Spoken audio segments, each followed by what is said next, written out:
Good afternoon. Welcome to this webinar on FedRAMP. My name is Kishore Beswani, and I'm the Chief Strategy Officer of ControlCase. I really appreciate the time you're taking today to attend this webinar on FedRAMP, which is increasingly becoming an important certification for cloud providers, providing certification for cloud providers providing services to the federal government. A few housekeeping items before we get started.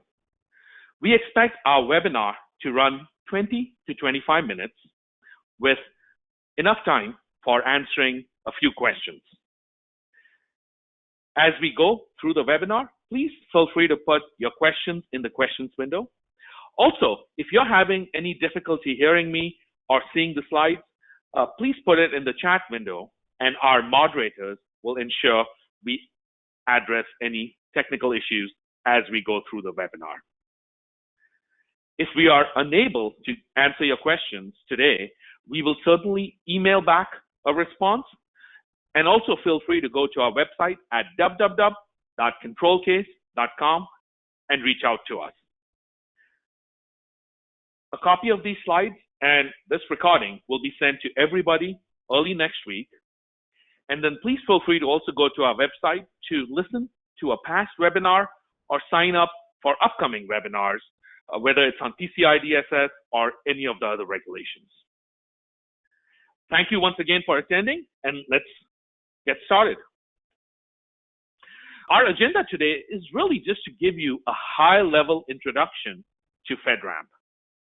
We're going to talk about what is FedRAMP, a standard process for FedRAMP, how ControlCase works with their customers on getting FedRAMP certified, as well as some of the intricacies of the different types of certifications and authorizations that exist within FedRAMP. A little bit about ControlCase. So ControlCase focuses on certification and related continuous compliance services. That is pretty much all ControlCase's focus is. We certainly value ourselves as being your partner and not a checklist auditor. We make sure that when we work with our customers, while helping them get compliant and certified, we improve their security posture and use automation wherever possible to simplify the process. And I know today we will be talking about FedRAMP, which is certainly something we are able to certify customers to, but we certify customers to many other regulations, including FedRAMP. So that was a very high level about ControlCase. Let's get into what is FedRAMP. So FedRAMP is a standard that was established by the federal government. Increasingly, as everybody is aware, cloud providers and using subscription services for cloud is becoming a commonplace in business, and the federal government is no different. But with cloud comes unique challenges, especially when it comes to security, privacy, and so forth. And so our federal government saw that, and they put together a certification, which is called FedRAMP, which says that if you're providing cloud services and you're working with the federal government, it is very likely that you would have to be FedRAMP compliant or FedRAMP certified. Now, a lot of times it gets a little confusing on what is FedRAMP, what's FISMA, what's NIST 853. So FedRAMP, which is the certification, really relies on NIST 853 as the security baseline. So for those of you who are familiar with the NIST 853 standard, those are the set of controls that are used, and then FedRAMP is the certification. And the certification involves making sure that you've gone through an assessment process and you have an independent auditor like ControlCase audit you against the NIST 853 standard and give you the FedRAMP certification while working closely with the federal government. And I'll touch on kind of the intricacies of how the process works. You will hear a lot of acronyms from me today, and we have spelled it out. Two of them are the JAB and the PMO. PMO is the Project Management Office.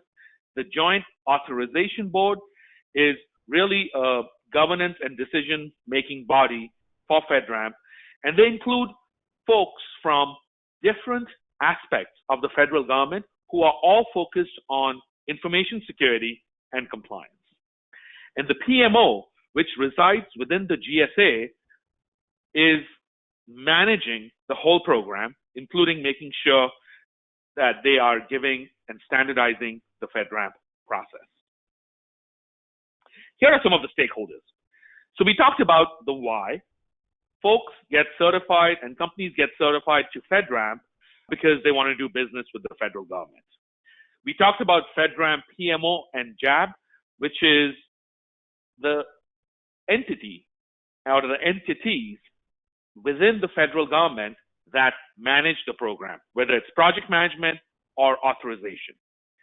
And the third piece are the 3 TAOs, or the third-party assessment organizations, and that is somebody like ControlCase, who has been certified by the PMO as an authorized auditor to provide assessment and audit services to certify to FedRAMP. I talked about this earlier. FedRAMP uses the NIST 853 controls. Depending on low, medium, high, different set of controls may be used, or a subset might be used, but FedRAMP and FISMA both rely on NIST 853. So as we get to the next section, again, the key about FedRAMP is that cloud providers providing services to the federal government have to be FedRAMP certified. The stakeholders are the federal government, the project management office of FedRAMP, as well as the 3 TAOs like ControlCase, who are the certified auditors for FedRAMP. Let's talk about the marketplace next. When we talk about the marketplace, it really involves 3 aspects. One aspect is the project management office, which is the federal government body that's a part of the marketplace. The second piece, as I talked about, are companies like ControlCase, which is a database of FedRAMP accredited auditors. And then the third and a key aspect is the cloud service providers providing cloud service offerings. So if you are listed in the FedRAMP market space as a cloud service offering, what that does is it gives all the federal agencies an ability to use your services.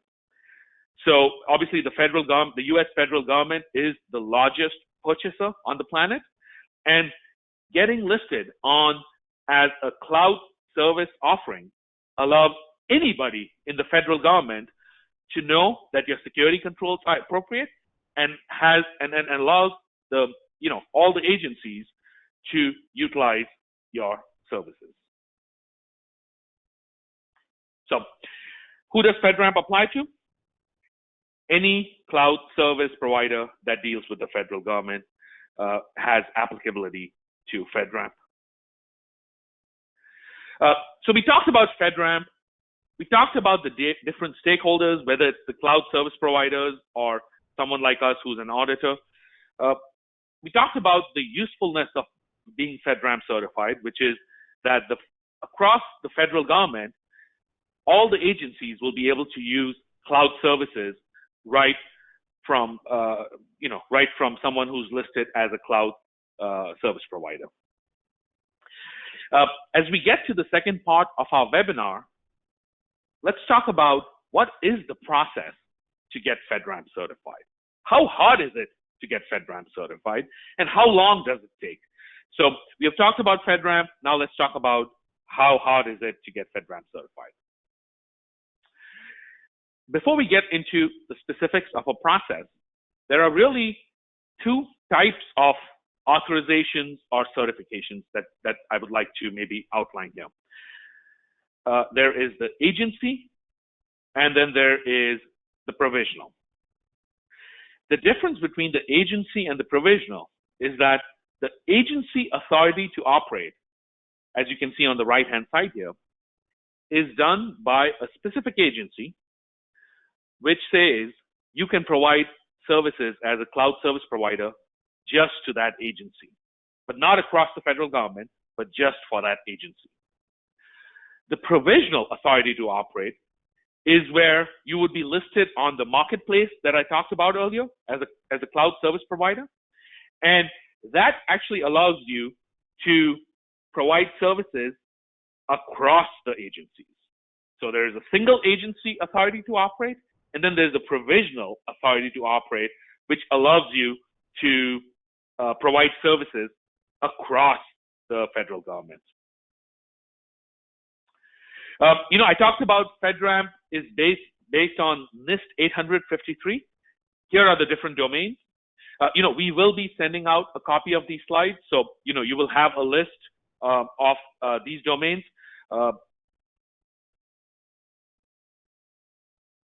Certainly, as you will see when we send out these slides, you will have a checklist of things you can look at from a FedRAMP perspective as well. So, a FedRAMP timeline. Depending on, these are just very average timelines. I would say an agency authority to operate could be anywhere from 3 to 6 months. The federal government-wide FedRAMP certification provisional authority to operate could be 6 to 12 months. So that's a high-level timeline. There are various processes that have to be done as part of kickoff all the way through certification, which is steps 1 to 3. And then there is a continuous monitoring requirement that is also required from an overall FedRAMP program perspective. So steps 1 to 3 is the first time certification, and then there is continuous compliance monitoring that needs to also happen. When you talk about FedRAMP, here are terminologies you will hear often: SSP, SAP, SAR. That's SAP is Security Assessment Plan, SAR is Security Assessment Report, POANM is Plan of Action and Milestones. So you will hear this terminology, but these are standardized documents that the FedRAMP PMO has provided as templates of how the different artifacts should look like during the audit. How you as a customer can get FedRAMP certified? There's really 6 high-level steps. First, you need to understand and identify what is the type of certification you're going for. And that is typically reliant on NIST 853 controls, and that could be a low, moderate, or a high impact. So making that determination is a key part of scoping. Then you got to make sure that if you're trying to be certified to FedRAMP, then you got to document the entire set of controls that you selected in what we call a system security plan, or a SSP. So that's a fairly lengthy document, and it is available online and provided by the FedRAMP PMO as a standardized template, which should be utilized by companies to describe in detail the system security plan. And when we talk about system security plan, you're talking hundreds and hundreds of pages of details that need to be there in the SSP. So select the information system, select the controls, document them in an SSP. All right, next, use an independent assessor, a 3PAO, just like ControlCase, but obviously there's a whole listing of assessors who can certify companies to the FedRAMP standard, and ControlCase is one of them. So someone like ControlCase then goes through an assessment against the controls and validates that the system security plan you have put together is actually accurate and works operationally in the manner that's been documented, and also ensures that it is a secure infrastructure. Once that happens, you then go to the agency, whether it's a provisional or an agency ATO. It then goes to the project management office or to the federal government and its stakeholders to look through the system security plan, make sure we as ControlCase tested your controls properly, and then once that's done, they would then give you either a provisional or an agency ATO, depending on what you chose to be. If you get a provisional ATO, then you're listed on the FedRAMP marketplace, and now any agency can use that service across the board without actually having to do a certification. And once we get beyond step number 5, you then get into monitoring of security controls, which is continuous monitoring for compliance. So at a very high level, here are the 6 steps that are involved. Selecting the system, implementing the security controls, documenting it in an SSP, assessing the security controls, which would be done by someone like ControlCase. Then the government takes a look at it, lists you in the marketplace, and then you've got to do continuous monitoring. So we have kind of forked out both the agency and the provisional ATO process. There's a readiness assessment, there's a full security assessment, there's an authorization process, and then there's continuous monitoring. As you can see, there are various artifacts that are generated here: SSP, System Security Plan, SAP, which is Security Assessment Plan, SAR, which is Security Assessment Report, PO and M, Plan of Action, and Milestones, which collectively could be called the Security Authorization Package. And that's what really has to go to the federal government during the authorization process to ensure that all the I's are dotted and the T's are crossed, and all the right assessment has been done before you're listed in the marketplace. I talked about it earlier. The agency ATO process is specific to the agency. And you don't get listed on the marketplace. But another key difference here is that there's no readiness assessment in phase 1. So if I go back earlier, there's a readiness assessment that needs to be conducted. In agency, there is no readiness assessment. And overall, the timelines, everything else being the same for an agency process, are shorter than a provisional government-wide process. From a continuous monitoring perspective, there are various activities that need to happen. There are things that need to happen on an ongoing basis, including periodic assessment of controls. There are things that need to happen on a monthly basis. Think of vulnerability scanning and remediation to make sure that that the latest vulnerabilities are being looked at. So vulnerability scanning, making sure the milestones are being met.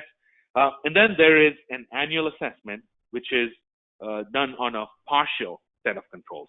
So think of one big process to get certified initially, which goes across the spectrum and looks at all controls. And then from there onwards, it's continuous monitoring, whether it's things like scanning or it's things such as annual assessments, where only a partial set of controls will be evaluated on a continuous monitoring basis. We talked about FedRAMP, and we talked about the need for it, the stakeholders. We also talked about the methodology, depending on the type of authorization that you need. As we get to this last part of our discussion on our methodology, just a reminder to put any questions you have in the questions window, and we will answer a couple of them, and then the remainder we will email the response to you after the webinar. The first one, when we talk about our methodology, it's very much analogous to the standard methodology. We do a readiness assessment. We do a full security assessment. We then work on your behalf with the federal government to get you the authorization process. Obviously, the stakeholders are you as a cloud provider, we as an assessor, and then the federal government. And then we are actively involved in the continuous monitoring exercise, as I said, whether it's doing vulnerability scans or annual assessments on a subset of controls. This thing could take anything from 3 to 12 months. A good average would be 6 months. You will have these slides. So we just wanted to lay out what the different acronyms meant, and you will hear this often in the FedRAMP circle. Just a reminder, why ControlCase? We certainly certify companies to multiple regulations, and if you have worked with us on any standard, there's probably already a NIST mapping that can be used as a starting point for assessment. We also focus on continuous compliance, which ties back well to FedRAMP continuous monitoring requirements. And then finally, as we end this webinar, certainly we at ControlCase pride ourselves on being your partner and not just a checklist auditor. We use automation, and we make sure continuous compliance is a key aspect of what we do. Before we get into the questions, there are 3 checklists that you will receive as part of these slides. One is a FedRAMP compliance checklist. You can use that to evaluate your program or readiness against FedRAMP. There is a blog we have, which talks about FedRAMP certification. And then there is a compliance resource guide that we are also publishing. So these 3 checklists will allow you to get more knowledgeable and get more detailed than what I have covered in this webinar. And so certainly as we send out these slides, as well as this webinar, feel free to go through this. You can also get to it through our website, www.controlcase.com, and utilize any of this data from an overall perspective. That being said, I really appreciate the time, and I will answer a couple of questions, and then we'll go from there. Question number 1 is, how does FedRAMP compare to some of the other certifications that exist out there, whether it's PCI, ISO, SOC 2 Type 2? That's a great question. So FedRAMP, first of all, relies on NIST 853 as a standard. So the NIST 853 standard is the baseline for FedRAMP. Now, NIST 853 in ControlCase's platform has been mapped to all the different other regulations, whether it's PCI DSS, whether it's ISO 27001, whether it's SOC 2 Type 2. So for our customers who are working with us on any of the regulations, I would say, depending on the regulations you're working with, certainly a lot of the initial audit evidence and the assessment evidence is already mapped to what will be required. The thing that would be certainly required by FedRAMP and is unique to FedRAMP is the SSP. The SSP is a fairly large document that needs to be built in a format that is FedRAMP compliant, and you can look at those templates from the project management office of FedRAMP. So the controls are very similar to other regulations, and they are fully mapped within our platform, and our one audit supports that. So we can do an assessment once and certify you to multiple regulations, including FedRAMP. The key difference there is FedRAMP does require documenting the system security plan, which is a lengthy document in the format that FedRAMP has mandated. I have time for one more question. We can then go from there. And the question is on clarity between the agency and the provisional FedRAMP. So the agency FedRAMP is certainly something which requires, and I see a few other questions, which requires nomination and support from a federal agency. So the agency authorization to operate, or the agency FedRAMP, does require agency sponsorship, and it requires an agency to work through a process with the certified 3PAO to get that cloud service provider authorized to be used within the agency. So that absolutely requires agency support. Now, the provisional authority to operate, which is the government-wide FedRAMP, does not require an agency to sponsor you, because you as a customer, you as a cloud service provider can choose voluntarily to go through the provisional ATO and select an assessor like ControlCase and go through the process. And we'll work with the project management office to get you listed on the marketplace. Once that happens, then you don't need an agency ATO, because that authority to operate, or the provisional authority to operate, can be used across the federal government, and you don't have to do it on an agency by agency basis. So great questions here. I see a lot of questions here. We will be emailing you the responses. Again, feel free to reach out to us at www.controlcase.com. Please look out for the responses through email for the ones we haven't been able to get to. I really appreciate your time for attending this webinar. Please do go back at www.controlcase.com for future webinars. Thank you and have a great day.